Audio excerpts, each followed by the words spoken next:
देखिए, आज तो लाल डायरी में अशोक गहलोत के भ्रष्टाचार के काले चैप्टर का पहला पन्ना सामने आ चुका है और पूरा देश और पूरी राजस्थान पूछ रही है कि इस लाल डायरी में जो नाम सामने निकल कर आ रहे हैं, गहलोत जी इससे घबरा क्यों रहे हैं? गहलोत जी इसका जवाब क्यों नहीं दे पा रहे हैं? क्यों गहलोत जी कभी लाल डायरी के संदर्भ में इस पूरे प्रक्रिया को पटल से हटाने का काम करते हैं, लाल डायरी के नाम और निशान को असेंबली से हटाने का काम करते हैं? कभी अशोक गहलोत जी कहते हैं कि इस लाल डायरी में कुछ नहीं है।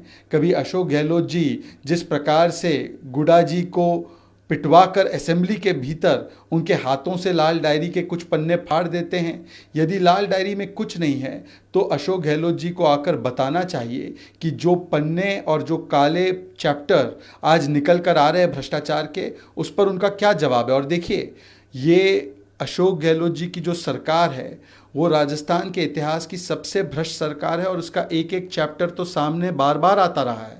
ट्रांसफ़र पोस्टिंग स्कैम जिस प्रकार से हुआ, गोविंद डोटासरा के सामने पोल खुल गई।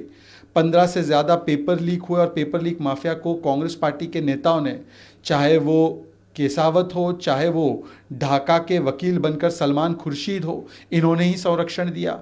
चाहे वो इल्लीगल माइनिंग माफिया हो, उसको भी संरक्षण देने का काम कांग्रेस कर रही है, ये भरत सिंह विधायक ने कहा है। तो भ्रष्टाचार के जो बड़े बड़े काले चैप्टर है वो इस लाल डायरी से बाहर आ रहे हैं और राजस्थान की जनता कह रही है कि अब नहीं चलेगी भ्रष्टाचार की दुकान, नहीं सहेगा राजस्थान, अब नहीं होगा महिलाओं का अपमान, नहीं सहेगा राजस्थान, बंद करो दलितों का उत्पीड़न और अपमान, अब नहीं सहेगा राजस्थान। इसलिए जब जमीन पर लोग राजस्थान सरकार और गहलोत जी के खिलाफ उतर रहे हैं तो गहलोत जी लाल डायरी पर तो जवाब नहीं देते हैं, पर वो लाल लाल गुस्से में होकर किस प्रकार से लाठीचार्ज करवाते हैं, किस प्रकार से बर्बरता से पिटवाते हैं, उसका भी प्रमाण सामने आ चुका है। कांग्रेस के झारखंड के इरफान अंसारी, उन्होंने जिस तरह से दलितों को लेकर कहा, उसको आदिवासी समाज को लेकर के उन्होंने जो कहा उसको लेकर, देखिए, कांग्रेस मूलतः आदिवासी विरोधी पार्टी है। उन्होंने आजीवन आदिवासी समाज को, दलित समाज को, शोषित वंचित पीड़ित समाज को अपने अधिकारों से अलग रखा है।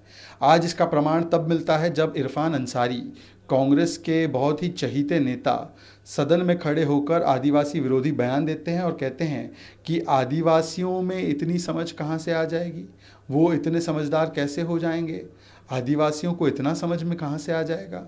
इसका मतलब वो आदिवासी समाज के विवेक पर ही सवाल खड़ा कर रहे हैं और ये पहली बार नहीं है।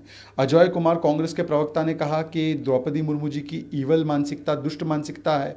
उसके अलावा राष्ट्रपत्नी कहने का दुष्कर्म और दुष्साहस एक प्रकार से अधीर रंजन चौधरी ने किया था, जिससे उन्होंने राष्ट्रपति पद का भी और द्रौपदी मुर्मू जी का भी अपमान करने का प्रयास किया था। आजीवन कांग्रेस पार्टी ने आदिवासी समाज को कभी उनका अधिकार नहीं दिया। चाहे ओबीसी समाज हो, उनको भी जाति सूचक गालियां देने का काम राहुल गांधी ने किया, जिसके लिए वो डिस्क्वालीफाई हुए, जैसे उन्होंने मोदी समाज को गालियां दी। प्रधानमंत्री भी जो शोषित वंचित समाज से आते हैं उनको भी भस्मासुर, नीच, गंगू तेली जैसी गालियां दी गई। तो चाहे वो ओबीसी समाज हो, चाहे वो एससी एसटी समाज हो, हमेशा कांग्रेस पार्टी ने इनके खिलाफ एक मानसिकता अपनाई है और इसी मानसिकता और प्रवृत्ति के चलते आज इरफान अंसारी ने जो बात की है, आज राहुल गांधी को बताना चाहिए। वैसे तो दलितों के, आदिवासियों की बात करते हैं, सबसे ज़्यादा उत्पीड़न के मामले राजस्थान में होते हैं। क्या आज राहुल गांधी इरफान अंसारी की बातों के लिए माफ़ी मांगेंगे, हाँ या ना?